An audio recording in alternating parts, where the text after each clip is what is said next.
Hello my friends and welcome back to the Void. Well actually, this is the Void. A terrifyingly deep abyss that surrounds the entire playable area in Subnautica, spawning 3 ghost leviathans to deter any players from leaving the map. But as crushingly infinite as it seems, technically, in the game it isn't infinite. At 8,192 meters deep, the player is automatically teleported back to the safe shallows. So my question in this video is, can I reach that depth and survive the trip? And on top of that, can I do it in hardcore mode? Meaning, any death means the run is over? Well, why don't you come along and find out? Now it all began innocently enough. I booted up the game, clicked on hardcore, and loaded in.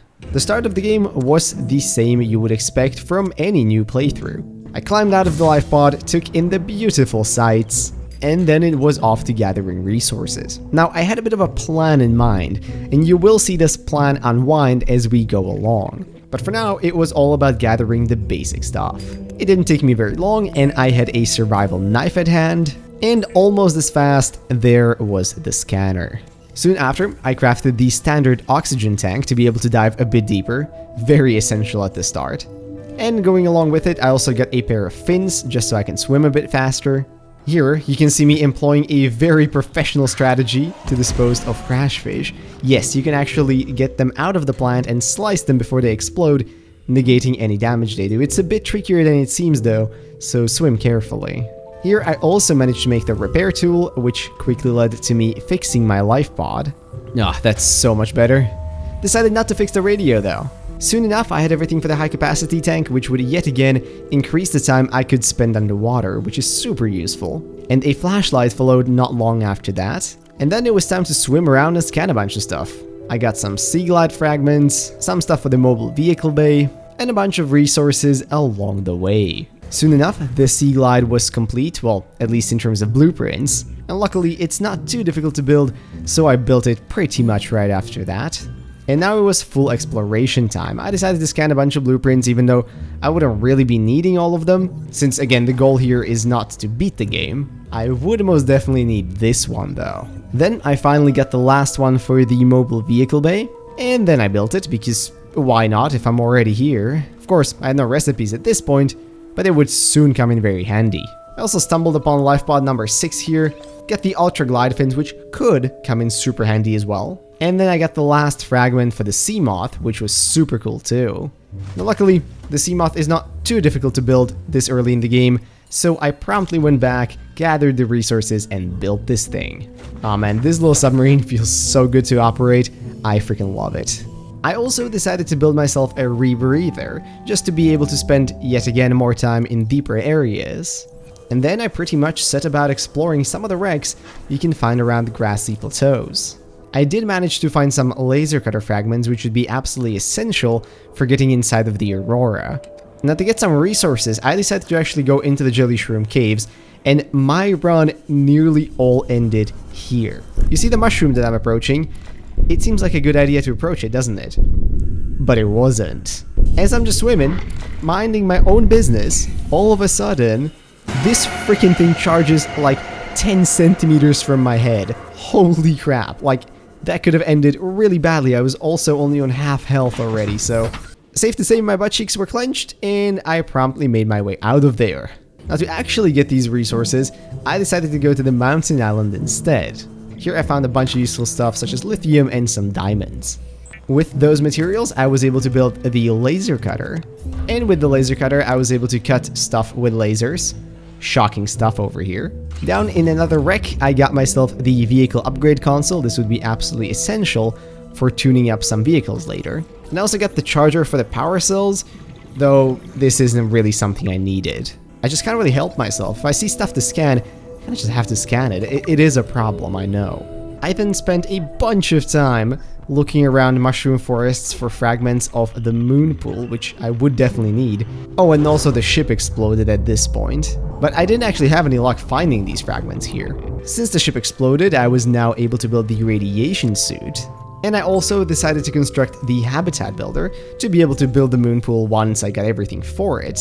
And then it was time to explore the Aurora. See, I was casually making my way to the front entrance where this thing came charging from the darkness. Safe to say, again, my butt cheeks were properly clenched. Why he decided to introduce himself like this? No idea, but let's not do that again. Anyway, I did manage to make my way into the ship safely, which I was very happy about. Inside the ship, I ran into the prawn bay, where of course I got all the scans needed for a prawn suit, an absolutely essential component of this strategy. I was then able to find some moonpool fragments around the mushroom forest near the front of the Aurora, which was super nice to finally be able to have this thing. And then I also managed to gather up fragments for the stasis rifle, which would also be very important in deterring those ghosts that spawn in the void.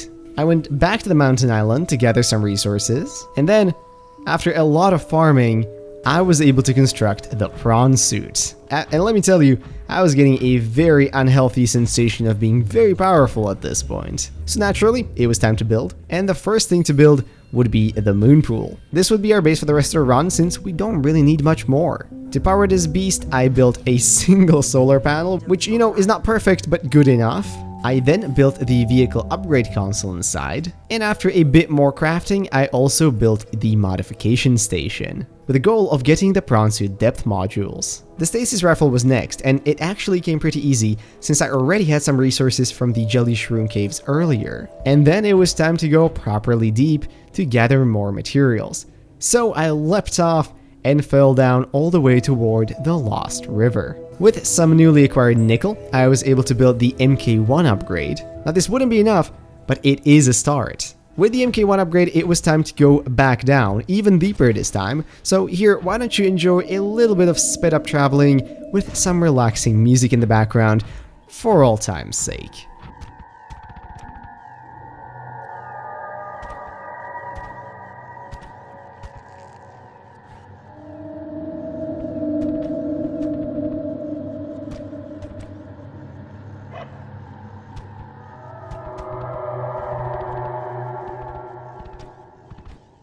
Soon enough, I was in the fiery inferno of the inactive lava zone, and let me tell you, the sea dragons there were not gonna take it easy on me. I was swimming casually when I saw that thing around the corner, decided to, you know, just hide in this little crevice, thinking, no biggie, it's gonna be just fine. Spoiler alert, it was not fine. This thing came to have a peek at me, very, very close. Now mind you, I'm on hardcore. If I die here, run over, I will have to redo all of that. So I was taking it very, very cautiously around this pillar, trying to kind of kite the dragon away. And luckily, I quickly saw the green hue of the entrance to the lava castle, so I just beelined for it and, thank goodness, made it in safe. Inside of here, I was able to gather up some kyanite, and after a quick teleport back, I was able to craft the MK2 module. This is as deep as the prawn suit can go.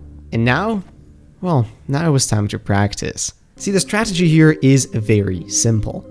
The easiest way to reach the deepest possible point in the void is to jump off in a fully upgraded prawn suit. Now, this wouldn't be enough to get us all the way down, but it would get us very, very close. So I booted myself up a game of creative, built everything I would need, and then used console commands to switch it back to survival to practice a bit of the strategy. It's simple. Hop off into the void, wait as long as you can until the prawn suit gets destroyed, and then swim for your life using the sea glide as quickly as possible. Keep checking every once in a while to make sure a ghost leviathan isn't approaching, and when it does, well, you need to have sturdy aim with the stasis rifle.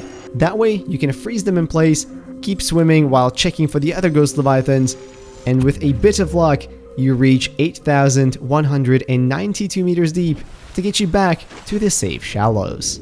I practiced that a bunch of times to make sure I would not fail, but still, when I finally set off in my hardcore world, let me tell you, I was nervous. I knew that if I messed this up, even just a small tiny little mistake could cost me hours that it took to get to this place. And then there was nothing more to be done. I readied myself, took one final deep breath, and off we went.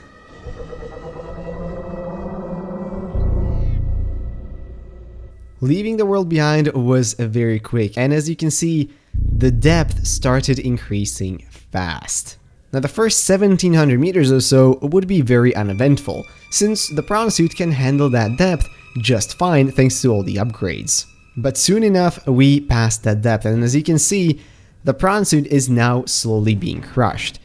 It is now basically a race against time in which I cannot influence the speed. Our only hope is that the prawn suit keeps falling as deep as possible, so that I only have to swim a tiny bit of distance at the very end. At around the 2800 meter mark, you can also see the first ghost leviathan spawn. Of course, they can't keep up with me just yet. As soon as I'm out of this vehicle, they will be much more than capable of keeping up with me without any problems. And it wasn't long before we were at 15% left. The depth had crossed 7,000 meters, and now I was just praying that we get as freaking deep as possible. It was agonizing as the final numbers ticked away, watching the depth increase until finally, at around 7,800 meters, it broke, and I started swimming. Immediately, the Ghost Leviathan was close, closer than I would like. Quickly whipped up the stasis rifle, but I actually missed my first shot. Luckily, somehow that was enough to deter it from attacking me, and then I finally hit one which I was able to stun it with. Immediately, I looked back down and started swimming further. 8,000 meters down. We were close. This was the final stretch. But luckily, that last shot was enough, and so I managed to cross the depth and teleport back into the safe shallows. And that, my friends, is the challenge. So yes, I was able to reach the bottom of the void in hardcore Subnautica. Now, why you would want to do this? No idea at all. But hey, now at least you know that it is possible. And so I really hope you guys enjoyed that video. And if you did, maybe consider leaving a like, commenting, or subscribing. All of those would be very much appreciated. If you have any ideas for any more fun challenges, please leave them down in the comments. I would very much like to read them. And with that, I'll wish you all a beautiful rest of the day, and I'll see you in whatever next video I make. Bye bye.